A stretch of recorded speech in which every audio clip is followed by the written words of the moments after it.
একটি প্রশ্ন ভাবুন, একটি দেশ যা পারমাণবিক বোমায় ধ্বংস হয় কিন্তু কয়েক দশকেই বিশ্বের অন্যতম শক্তিশালী দেশ হিসেবে উঠে দাঁড়ায়। এই দেশটির নাম জাপান। কিন্তু আজকের প্রযুক্তি, শিল্প এবং শক্তিশালী অর্থনীতি একদিন ছিল এক দ্বীপে বসবাসকারী মানুষের গ্রাম মাত্র।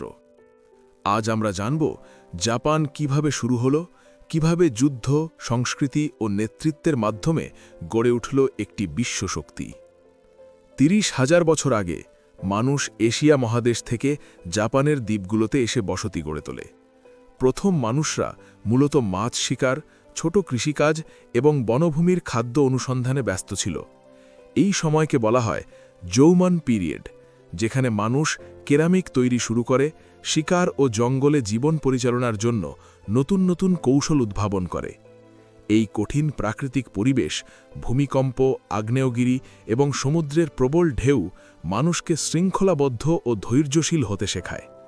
এখান থেকেই শুরু হয় জাপানের মানুষের মানসিক শক্তি, যা আজও তাদের সংস্কৃতির ভিত্তি। খ্রিস্টপূর্ব ৬৬০ সালে সম্রাট জিম্মু জাপানের প্রথম সম্রাট হিসেবে ইতিহাসে আবির্ভূত হন। জাপানিদের বিশ্বাস তিনি সূর্যদেবী অ্যামাটেরাসুর বংশধর। এই কারণে জাপানকে বলা হয় land of the rising sun, অর্থাৎ সূর্য ওঠার দেশ। সম্রাট জিম্মুর গল্প শুধু শাসন নিয়ে নয়, এটি জাপানিদের মধ্যে দেশপ্রেম, বিশ্বাস এবং শক্তিশালী জাতীয় পরিচয় তৈরি করে। এই সময়ে রাজবংশ ও ঐতিহ্য শুরু হয়, যা পরবর্তী ২০০০ বছরের ইতিহাসে জাপানকে সংহত রাখে। সময় অতিক্রম করতে করতে জাপানে শুরু হয় ক্ষমতার লড়াই। এর ফলেই জন্ম নেয় স্যামুরাই।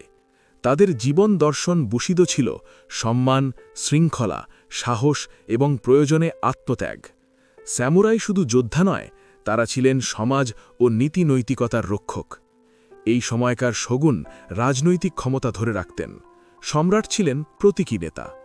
স্যামুরাইদের নীতি আজও জাপানের ব্যবসা, শিক্ষা এবং সামাজিক সংস্কৃতিতে প্রতিফলিত হয়। ১৮৫৩ সালে আমেরিকার নৌবাহিনী জাপানের দরজায় আসে। জাপান বুঝতে পারে পৃথিবী বদলাচ্ছে, আমরা পিছিয়ে পড়ব। এরপর শুরু হয় মেইজি রেস্টোরেশন। জাপান শিক্ষা, প্রযুক্তি, সামরিক শক্তি এবং শিল্প ব্যবস্থায় দ্রুত পরিবর্তন আনে। তারা পাশাপাশি তাদের সামাজিক ও ঐতিহ্যবাহী মূল্যবোধ বজায় রাখে।